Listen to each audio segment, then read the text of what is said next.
Welcome, welcome, welcome. This is the turntable with Tricky, Ari Styles, and D-Money. D-Money is not with us, but we have a special guest. Kindly introduce yourself, sir. Yes, I'm Martin Jordan from the UK, hip-hop artist. Just dropped an album, Life is as Beautiful as Dogs, and met these guys online and yeah, here to have a chat. All right, tell me something. Are you comfortable with me putting your age out there? Yeah. I'd say if I'm correct, you're 35. That's right, yeah. The reason why I'm mentioning this, I just have two questions with regard to this. Why put out an album at this point in your life at this age? Is this something that you are truly passionate about, an actual career goal, or something that you just wanted to do and see the response?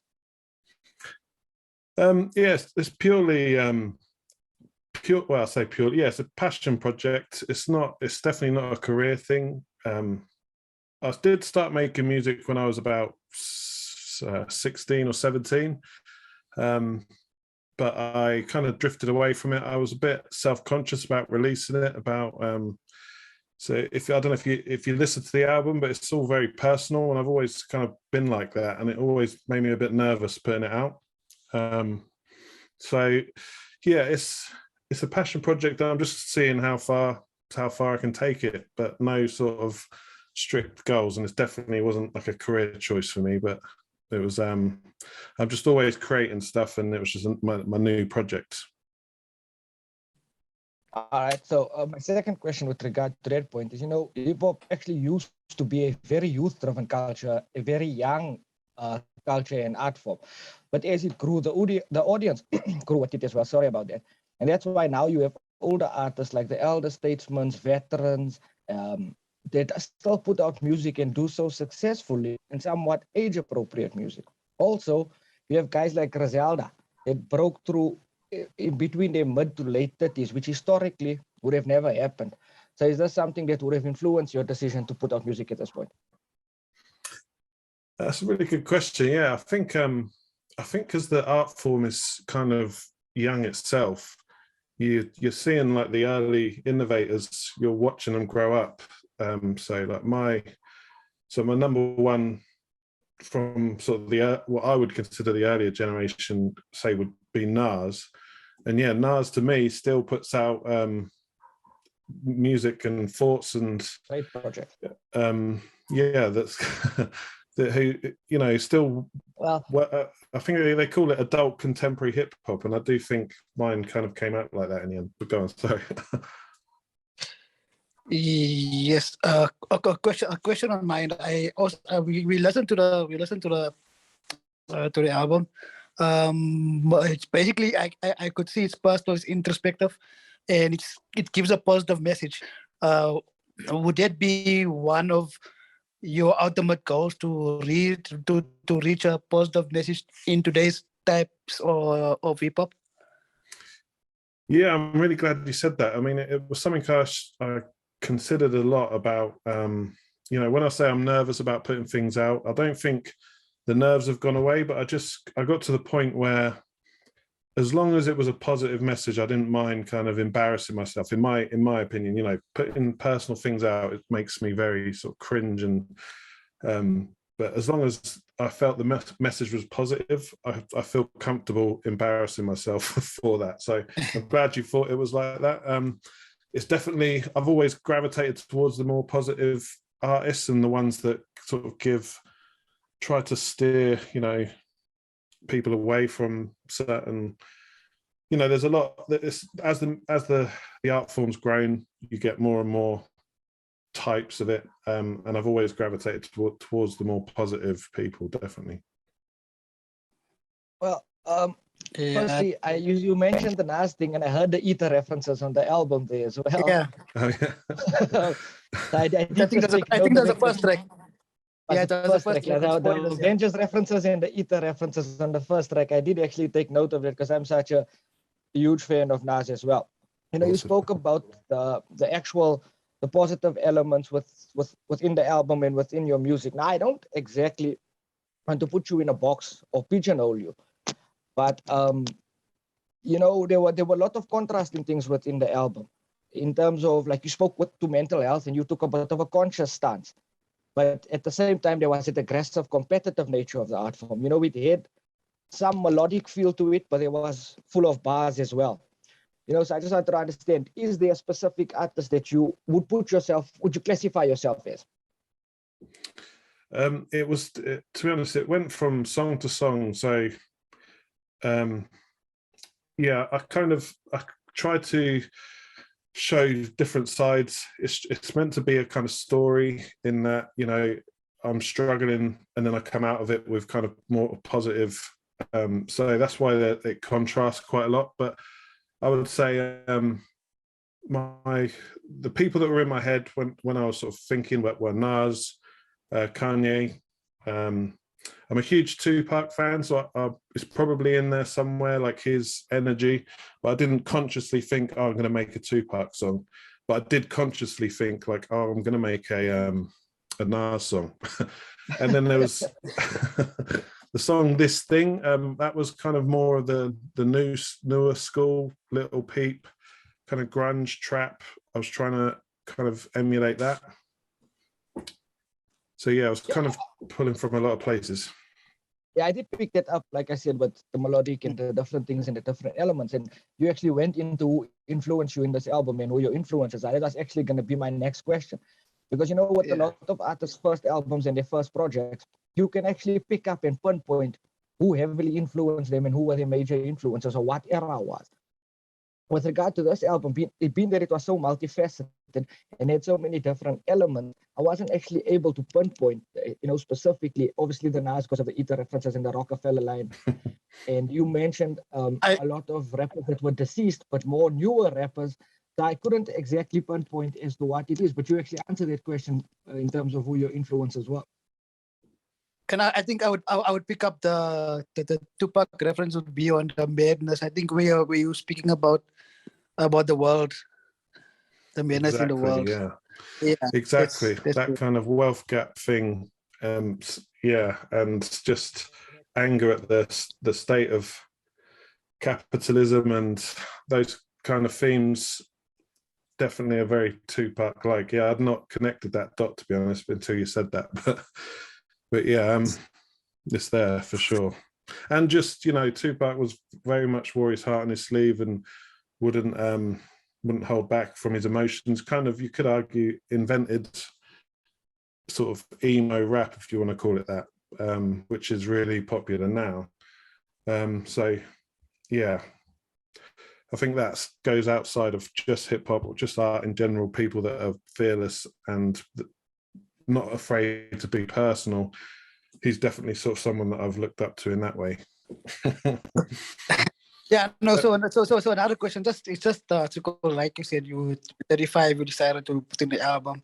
On my side as well, I was also into hip hop. I was also rapping and creating music and everything. Is same what you wanted to pursue it as a career. It's a passion for me. Yeah. People always said, no, that you're getting older now, it's not for you. And by you doing this, I think you're going to open up other avenues for other hip hop heads that wanted to release an album or do something, and you basically starting it. Just another question. In the UK, how big is hip hop? Yeah, it's quite big. It's we have our own artists here. It's actually kind of having a second wind now. We've got some quite big artists, and it always helps when American artists sort of support, and there has been more crossover. So we had, I don't know if you had Dizzy Rascal. Have you ever heard of him?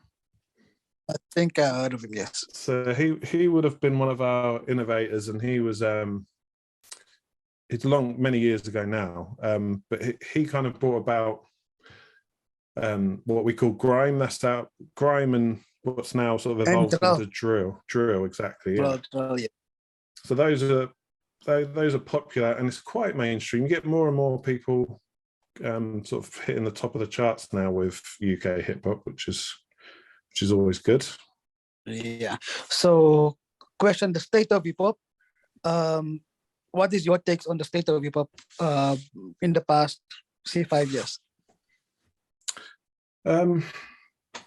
See, yeah, no, there's a lot of negativity about the kind of mumble rappers and kind of looking back at, oh, I wish it was like it was back in the 90s. And I try not to be negative about it, to be honest, because, you know, I remember when I started listening to hip hop, there'd be people like older people saying, you know, that's not real music, and that's what are they talking about? All they're talking about is X, Y, and Z. And so I try not to be a kind of negative, try not to kind of be guilty of that myself, and I try and look at the positives. And I think there are some really good artists out there, and I quite like innovation. So when it changes away from what I'm comfortable with, I quite like it. You know, I'm quite a Tyler the Creator fan at the moment, and he's kind of very out of the box, very outside the box. And, you know, Travis Scott, I know a lot of people from my age group might look down on people that use auto-tune, and I don't know what your guys' opinions are. No. Yes, it's understandable. Like I say, it's understandable to say your age group, because your age group is my age group as well. Yeah, so yeah, people do look down on it, but yeah, you have to think out of the box, because what the artist previously done, they cannot copy, because otherwise it's going to be mundane. Exactly, Another question, right? Yeah, another question for you, for you, right? I know Shik is going to argue with the fact. I'm going to ask you, who's your top 5? Top 5 of all time? Yeah, of all time. Let's go. Okay. Well, there's 3 that go really quickly, because it's Tupac, Nas, and Kanye. They'll go straight to the top of the list without any second thought. Outside of that, it'll probably be different every time I think about it. But, you know, I'm going to say Exhibit. Exhibit was a big artist for me. I know it's probably not many that would say him, but he was, you know, I was a massive fan of him at one point, and still keep up with him a bit. So I'm going to put Exhibit there. And, you know, the next name, I mean, is... The next name that's in my head is Kendrick, but I'm wondering if I can keep Eminem off the list, considering how big he was for hip hop overall, and for me and my generation. You know, kind of not to be too hipster about it, but I was listening to hip hop and I didn't really have many people around me that liked it, and then Eminem came along, and then everyone was listening to it, so it's quite. Everyone knows Eminem. Yeah, I quite liked that he kind of made it mainstream, and it made it more accessible to those people that I was saying that would maybe look down on it. So, but I've got to give it to Kendrick. I'm going to put Kendrick. I've got to have someone from the new school. You're going to put Kendrick. Your top, yeah, your top 5 is way different to what majority would have said. Yeah, I was surprised with the Kanye mention. I will put Kanye mention in the top 5 in producers. Yeah, when we're talking about that's the thing. If we're talking just the ability to rap, then I probably wouldn't. I mean, I might argue, but I maybe wouldn't put. I mean, if it was just the ability to rap, then Eminem would have to be in there. You might have to put Jay-Z in there. Yeah. But then I'm talking just hip hop artists. I think Kanye has to be there personally. Okay, so basically, yeah. So we have top 5 rappers. Then we have top 5 groups. In your groups, who would you have in the top 5 groups? Groups is harder. Bone Thugs was like one of the first groups I ever listened to, first rappers at all I ever listened to. So they'll once again have to go straight in. I mean, I'd have to put D12 in again because of where it came in my life. Dog Pound, does that count as a group? Dog Pound is a group, yes. Dog Pound does count as a group. Dog Pound counts as a group. See, I mean, you'd have to put Wu-Tang in there. Although I don't listen to them Wu-Tang much myself. I know that's sacrilege to admit that, but I just don't listen to them that much. Okay. So any other further questions you have on your mind, Chiki? Yes, just a few. I actually wanted to just get a little bit further information when you spoke about the actual UK rap scene. For a long time outside the UK, people weren't very accepting of the UK rap scene or its sound. And this wasn't necessarily an indictment on the quality of music or the talent of the artist, but I think people felt like it wasn't palatable, like maybe they weren't used to the sound or the accents or the style.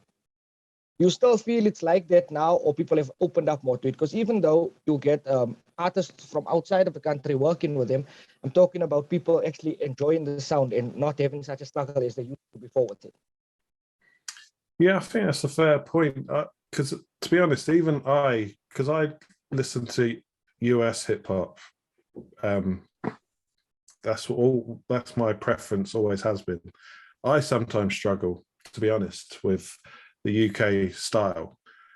And that's not to say there aren't artists that I really like and projects and people that I really like, but it's sometimes I do struggle with that. And there's not a lot of artists over here, I don't think, that it's sort of incorporated the US sound that much as I think we should have done, really. But I don't think it's that popular outside of the UK. I'm not sure though. We haven't had many artists cross over. You've got like Stormzy. Stormzy's probably done the best out of anyone. Yeah, and there's not much of a list outside of that. I don't imagine. Yeah, I mean, I think Skepta is doing really well, and he had that song with A$AP Rocky, and that was a really popular song. So I imagine he's quite popular. But Dave, I think, is doing really well outside of the UK as well.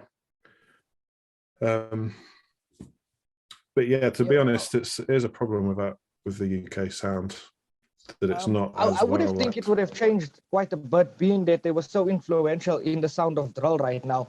You would have think they would have crossed over more because they were pioneering within that sound. So I thought there would have been a bit more crossover now. Yeah, I think depending on who you speak to, people will say drill came out of Chicago and New York. So I don't know if we get, and to be honest, I don't know the history that well myself, but I think, it doesn't necessarily draw all the attention over here. All right, well, so you have to actually discuss the album and the music.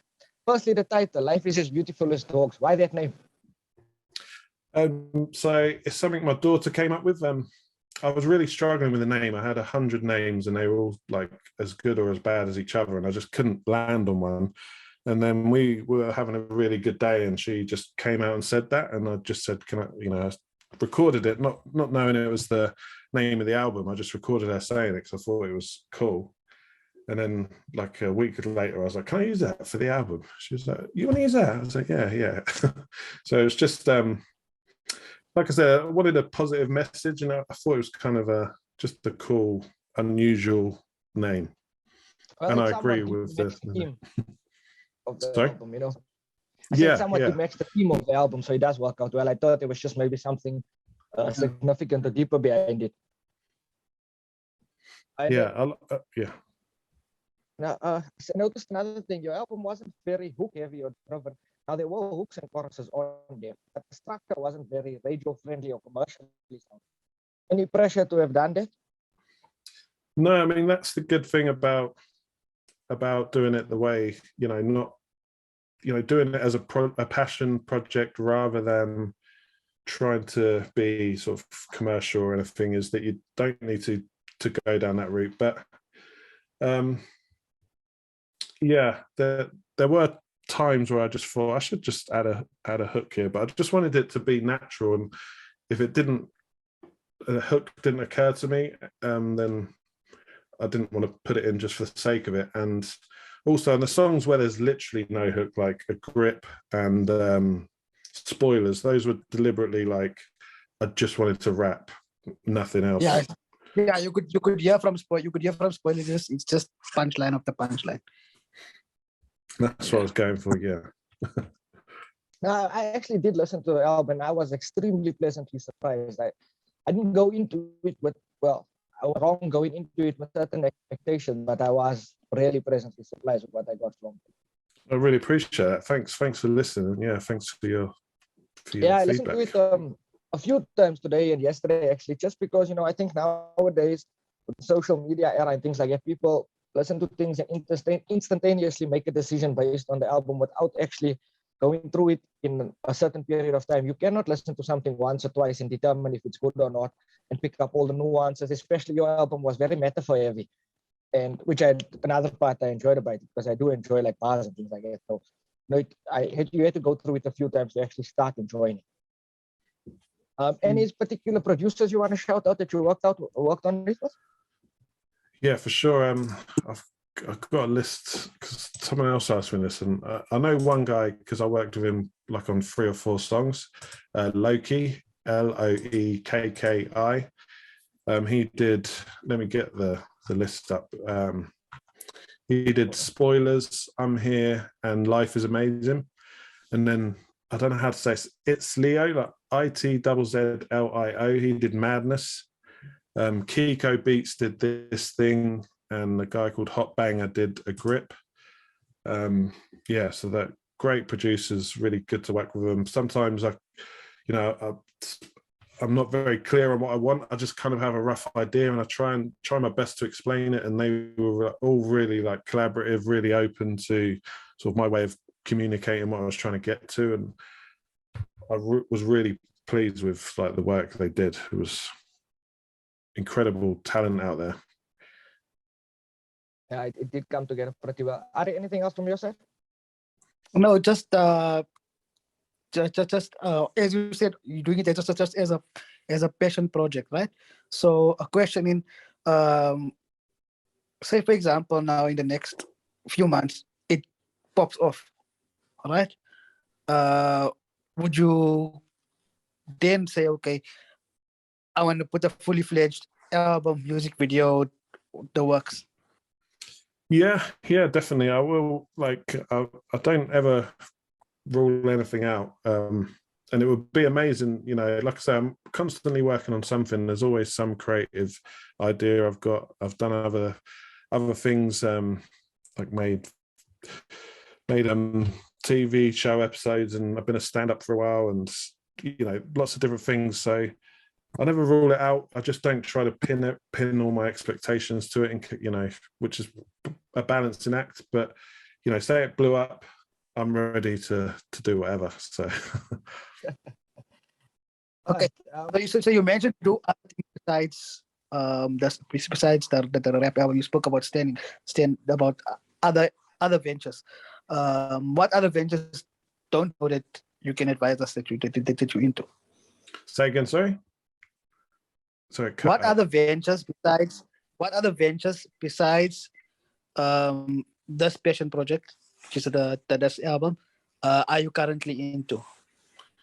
I'm trying to focus on this one because it's a problem, not a problem. Well, it is, I guess, a problem. But a pattern I have is I'll make something and I'll kind of get bored of it. So I'll just put it out and move to something else.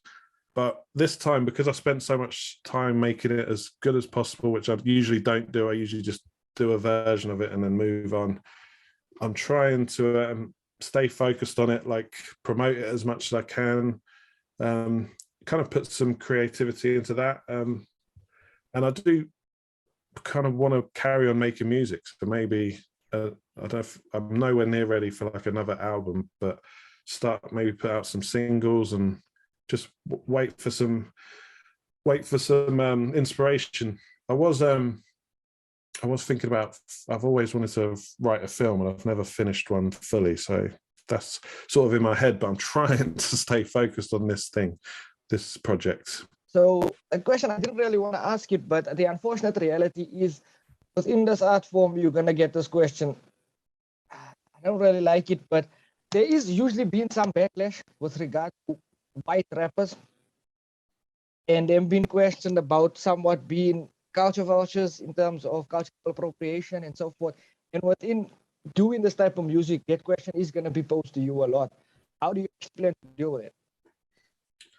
Yeah, I think it's a fair question. It is, you know, its history is clear. The creators of it are, it's clear the history is there.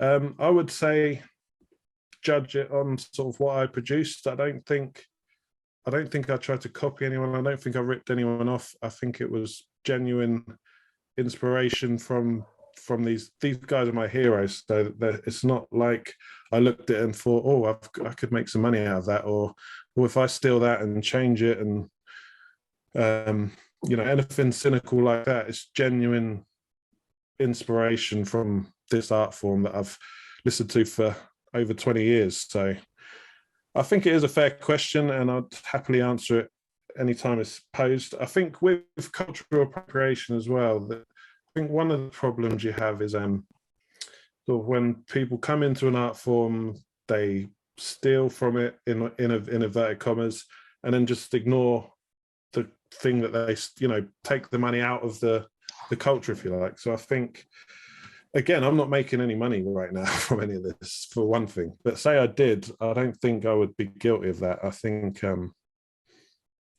yeah, I would be very hyper aware of sort of where this came from, and what my place in it is, which is very small compared to, you know, what the culture is. Yeah, and I understand it. I just know that's a question that you will receive going forward quite a lot, especially if you become extremely successful within this, which I actually hope you do.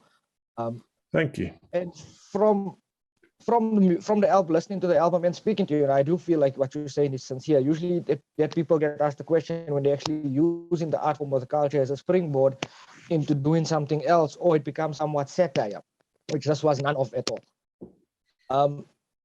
Well, the album is Life is as Beautiful as a Dog, out on all platforms, am I correct? That's right, yep, so everywhere. Any other socials or anything you'd like to plug before we get out of here? I use Twitter more than anything. It's Martin MJ Jordan. That's my name on everywhere, so you should find me everywhere, but I use Twitter mostly. All right, well, I really enjoyed talking to you and listening to the album. We are the Turntable on Active FM, where radio has never been better. Ari, anything you want to say? No. It's been a good thing listening to you. I think it's an encouragement also. Not only to me personally, but I think it will be an encouragement to every rapper out there to pursue. It's not only about the money. It's about the passion at the end of the day. And I think you are a good example to that. I think that's about it for me. It's really nice to hear. Yeah, thanks for having me, guys. It's been really cool chat. Nice to meet you. Thanks for talking to us. I enjoyed it very much. Me too. Okay.